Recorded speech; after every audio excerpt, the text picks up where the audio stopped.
Hello students, welcome back.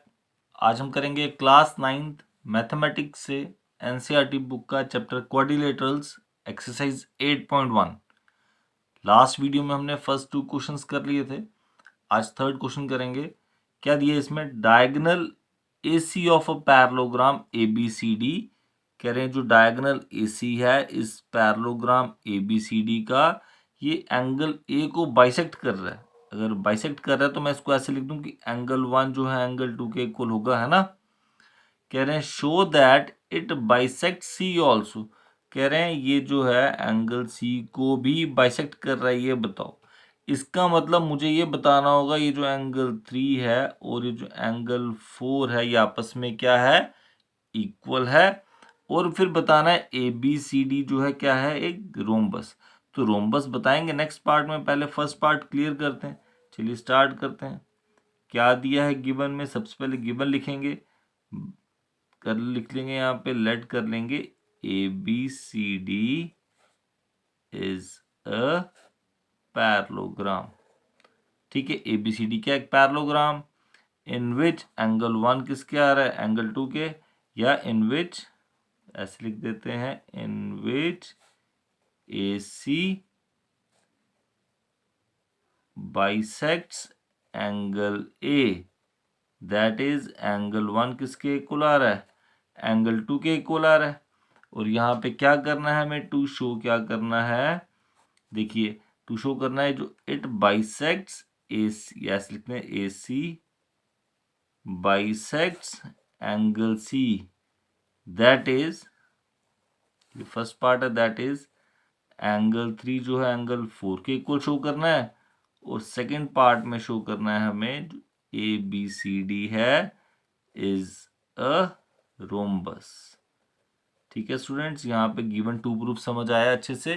तो आपको given to proof पहले लिखना आना चाहिए, है ना। तो गिवन टू प्रूफ हो गया। अब देखते हैं कैसे हम इसको सॉल्व करेंगे। तो चलिए करते हैं प्रूफ स्टार्ट। तो स्टूडेंट्स देखिए कैसे करेंगे इसको।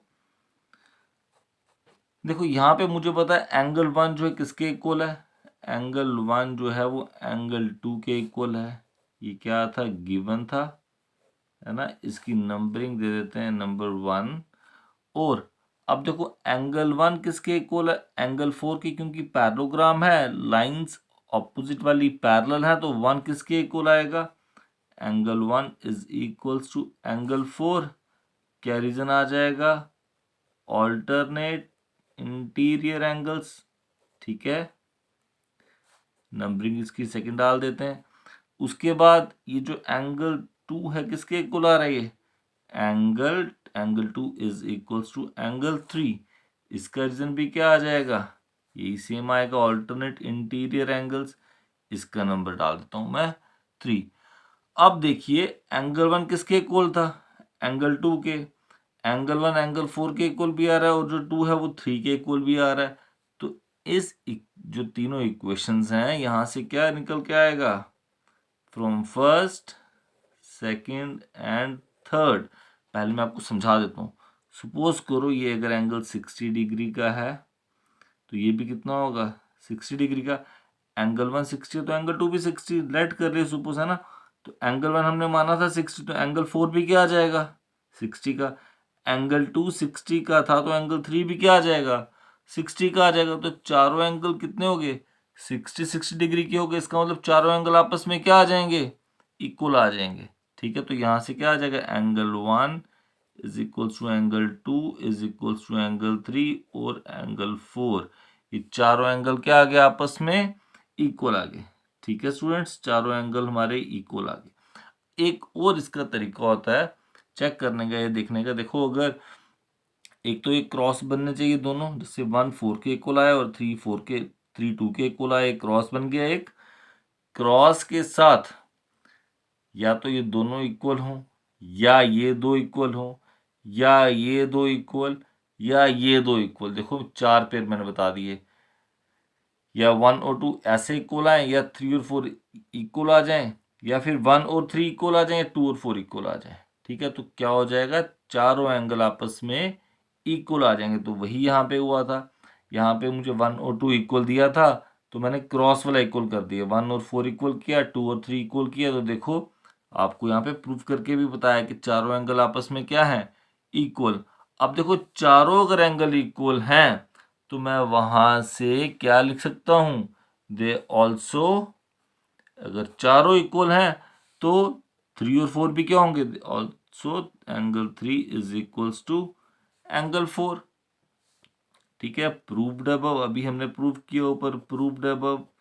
तो अगर एंगल 3 जो है, देखिए अगर एंगल 3 और एंगल 4 आपस में क्या आ रहे हैं, इक्वल आ रहे हैं, तो मैं बता सकता हूं कि जो AC है वो क्या कर रहा होगा, बाइसेक्ट कर रहा होगा। देयरफॉर AC बाइसेक्ट्स किसको, angle C also. AC angle C को भी क्या कर रहा होगा, बाइसेक्ट कर रहा होगा। ठीक है स्टूडेंट्स, अब देखिए चारों एंगल्स इक्वल हैं। ठीक है, तो मैं पहले ट्राइंगल ले लेता हूं। देखो चारों एंगल इक्वल हैं तो एंगल 1 और एंगल 3 भी इक्वल होंगे। तो मैं यहां से क्या करूंगा, ट्राइंगल ले लूंगा, in triangle ABC, in triangle ABC, यहां लिख देते हैं proved part first, proved part first हमने यहाँ पे प्रूव कर दिया। In triangle ABC angle 1 is equal to angle 3 है ना। ठीक, इसका नंबरिंग दे देते हैं, चलो 4। ठीक है, फ्रॉम 4th, यहां से क्या आ जाएगा, 1 और 3 क्या आ रहा है, इक्वल।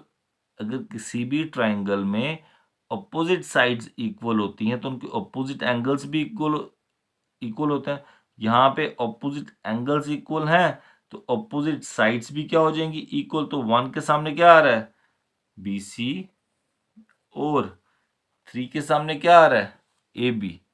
1 के सामने क्या आ गया, देखिए BC, और 3 के सामने क्या आ जाएगा, AB। क्या हो जाएंगे, इक्वल हो जाएंगे। रीजन क्या आ जाएगा, sides opposite to equal angles are equal.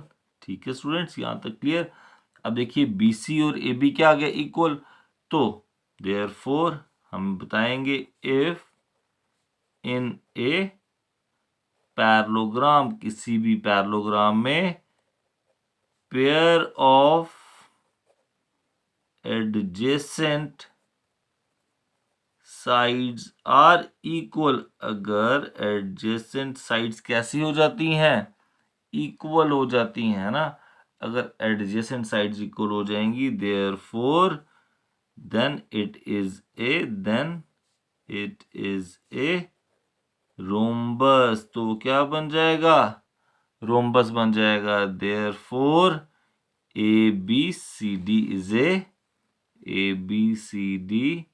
Is a rhombus. मैं आपको एक क्लियर भी कर देता हूं कैसे चारों साइड्स इसकी इक्वल होंगी। देखिए यहाँ पे अगर AB और BC, देखो जैसे मैंने इक्वल किया, सपोज ये अगर 5 सेंटीमीटर है तो ये भी क्या होगा, 5 होगा, क्योंकि ऑपोजिट साइड्स कैसी हैं, इक्वल होती है ना।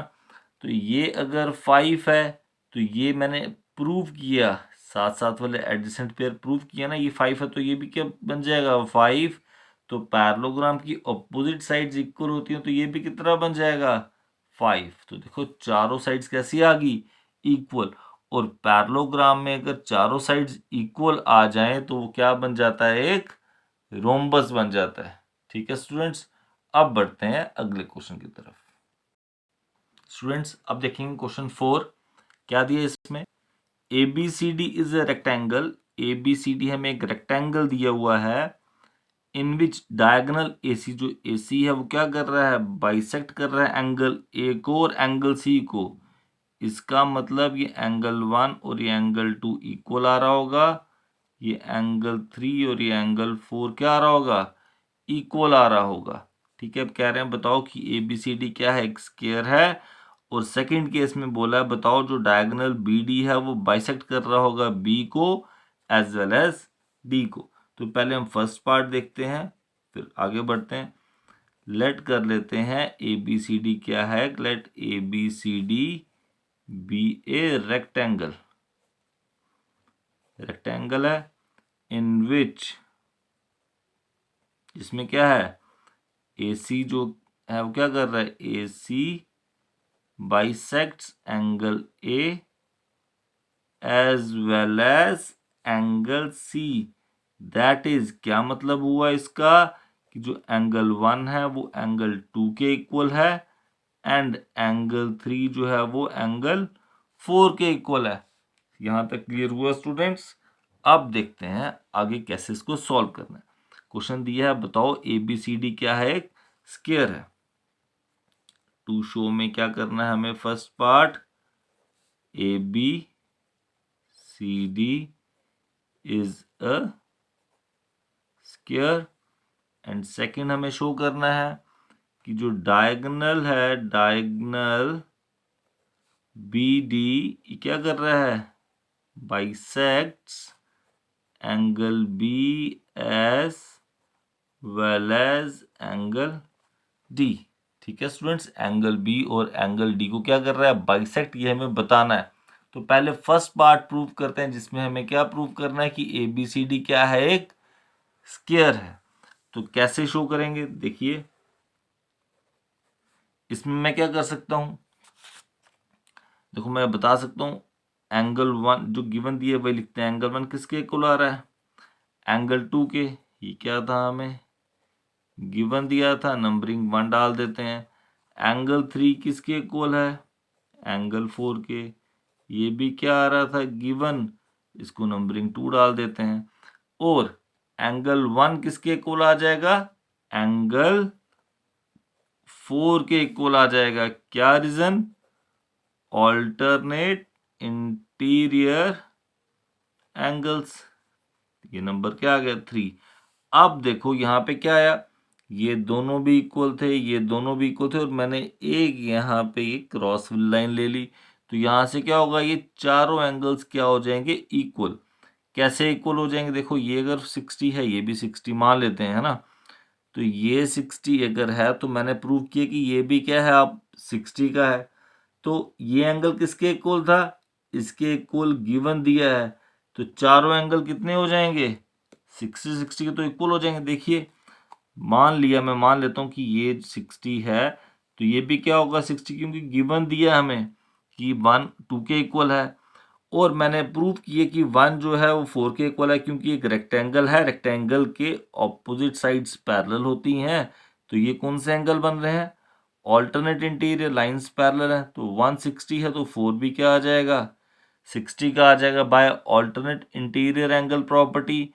और गिवन में दिया था कि जो 3 है वो 4 के इक्वल है, तो ये भी क्या आ जाएगा फिर 60। तो देखो यहाँ से क्या आ जाएगा, चारों एंगल्स के आगे इक्वल आगे। ठीक है, देयरफॉर यहाँ से मैं क्या बताऊंगा, from first second and third से हम बता सकेंगे, from first second and third से बता सकेंगे कि एंगल 1 जो है वो एंगल 2 के इक्वल गिवन था। तो एंगल 3 और एंगल 4 भी क्या, चारों एंगल क्या आ जाएंगे, आपस में इक्वल आ जाएंगे। अब सर ये चारों एंगल आपस में इक्वल किए ही क्यों, हमें तो स्क्वायर प्रूव करना था। तो चारों एंगल क्यों प्रूव किए, चारों एंगल हमने इसीलिए प्रूव की क्योंकि सेम प्रोसीजर एक तो हमने लास्ट क्वेश्चन में किया था, उससे क्या होगा, आपको जिसने पिछले क्वेश्चन तैयार किए उसको इस क्वेश्चन को करने में थोड़ी आसानी भी हो जाएगी। दूसरा जो मेन मोटिव था क्यों हमने इसको ऐसा किया, क्योंकि देखो चारों एंगल्स इक्वल हैं। तो जब मैं ट्राइंगल लूंगा ए बी सी, उसमें 1 और 3 भी क्या आ जाएगा, इक्वल। क्योंकि अगर चारों एंगल्स इक्वल हैं तो 1 और 3 भी आपस में इक्वल होंगे। चारों इक्वल है तो ये भी 60, ये भी 60, ये सपोज किया है मैंने 60। ठीक है, कुछ भी हो सकता है, इनका डिग्री मेजर नहीं पता है, मैंने सपोज किए। तो ये भी 1 और 3 आपस में इक्वल होंगे। ट्राइंगल में अगर अपोजिट एंगल्स इक्वल हैं तो अपोजिट, तो इसके ऑपोजिट साइड्स भी क्या हो जाएंगी, इक्वल हो जाएंगी। और किसी भी रेक्टेंगल में अगर एडजेसेंट पेयर इक्वल है तो वो क्या बन जाता है, एक स्क्वायर बन जाता है। ठीक है, क्योंकि रेक्टेंगल और स्क्वायर में सिर्फ यही डिफरेंस होता है कि रेक्टेंगल की सिर्फ अपोजिट साइड्स इक्वल होती हैं और स्क्वायर की सभी साइड्स इक्वल होती हैं। तो अगर रेक्टेंगल में मैं एडजेसेंट पेयर इक्वल कर दूंगा तो वो क्या बन जाएगा, एक स्क्वायर। बस मैंने एडजेसेंट पेयर ही इक्वल करना था, उसी के लिए सारा सिस्टम किया। एडजेसेंट पेयर कैसे इक्वल करूंगा, अभी एक ट्राइंगल ले लूंगा, ABC ट्राइंगल लेंगे, फिर प्रूव करते हैं आगे। ठीक है स्टूडेंट्स, देखिए कैसे करेंगे। फिगर मैंने आपको दिखा दी, पता चल गया आपको क्या करना है अब आगे। इन ट्राइंगल ABC एंगल 1 किसके इक्वल, एंगल 3 के, रीजन दे दूंगा फ्रॉम ये फोर्थ। ठीक है, देयरफॉर अगर ट्राइंगल में अपोजिट एंगल्स इक्वल हैं तो अपोजिट साइड्स भी क्या होंगी, इक्वल। तो AB किसके इक्वल आ जाएगा, is equals to BC। Reason क्या आ जाएगा, sides opposite to equal angles are equal. ठीक है स्टूडेंट्स, ये आ गया। अब देखिए, अगर तो ये ऑपोजिट साइड्स इक्वल हो जाती हैं रेक्टेंगल की, तो क्या बन जाता है, एक स्क्वायर बन जाता है। देयरफॉर वी नो दैट क्या, इफ इन रेक्टेंगल में अगर क्या, pair of adjacent sides are equal, अगर एडजेसेंट साइड्स इक्वल हो जाती हैं, देन इट इज अ, तो क्या बन जाता है, एक स्क्वायर बन जाता है। देयरफॉर ABCD इज अ, ये क्या बन जाएगा, एक स्क्वायर बन जाएगा। तो यहां पे हमारा पार्ट फर्स्ट प्रूव हुआ, प्रूव्ड पार्ट फर्स्ट यहाँ पे हमारा प्रूव हो गया। अब देखते हैं सेकंड पार्ट। अब देखें सेकंड पार्ट में क्या दिया था, उन्होंने बोला था डायगोनल BD, लिख लेते हैं यहाँ पे क्या प्रूव करना है, diagonal BD bisects angle B as well as angle D। जो डायगोनल BD है ये क्या कर रहा होगा, बाइसेक्ट कर रहा होगा एंगल B को भी और एंगल D को भी। तो देखो 1 2 3 4 तो पहले लिख लिया था। फर्स्ट पार्ट में यहाँ पे आ जाएगा 5 6 7 एंड 8। अब हमें ये बताना है, ठीक, तो कैसे कर सकते हैं, देखते हैं स्टार्ट। ये देखो यहाँ पे 5 जो है वो किसके इक्वल होगा, here angle 5 is equal to angle 8। 5 किसके इक्वल, 8 के। क्या रीजन आ जाएगा, ऑल्टरनेट इंटीरियर एंगल्स। ठीक है, इसकी नंबरिंग कर देंगे हम 5, क्योंकि 4 तक ऑलरेडी हो चुकी है फर्स्ट पार्ट में। और जो एंगल 6 है वो किसके इक्वल आ रहा है, एंगल 6 जो है वो किसके इक्वल, एंगल 7 के। रीजन क्या आ जाएगा इसका भी सेम, ऑल्टरनेट इंटीरियर एंगल्स, ये आ जाएगा नंबर 6। अब देखो 5 8 के इक्वल आ गया है, 6 जो है वो किसके इक्वल आ रहा है, 7 के इक्वल आ रहा है। अब किसी तरीके से अगर मैं 8 को और 6 को इक्वल कर दूं या 7 को और 5 को इक्वल कर दूं, ठीक है, तो बात बन जाएगी। तो 7 और 5 को मैं इक्वल कर सकता हूँ, 8 और 6 को भी इक्वल कर सकता हूँ। कैसे, देखो कोई भी ट्राइंगल ले लेते हैं, इन ट्राइंगल ABD ले लेते हैं, ABD ट्राइंगल ले ली। इसमें जो AB है और AD है क्या होगा, इक्वल।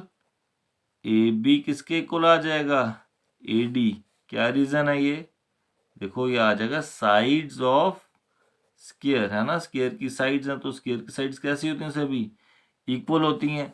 देयरफॉर AB के सामने कौन सा एंगल आ रहा है, एंगल 7 किसके इक्वल आ रहा है, AD के सामने एंगल 5।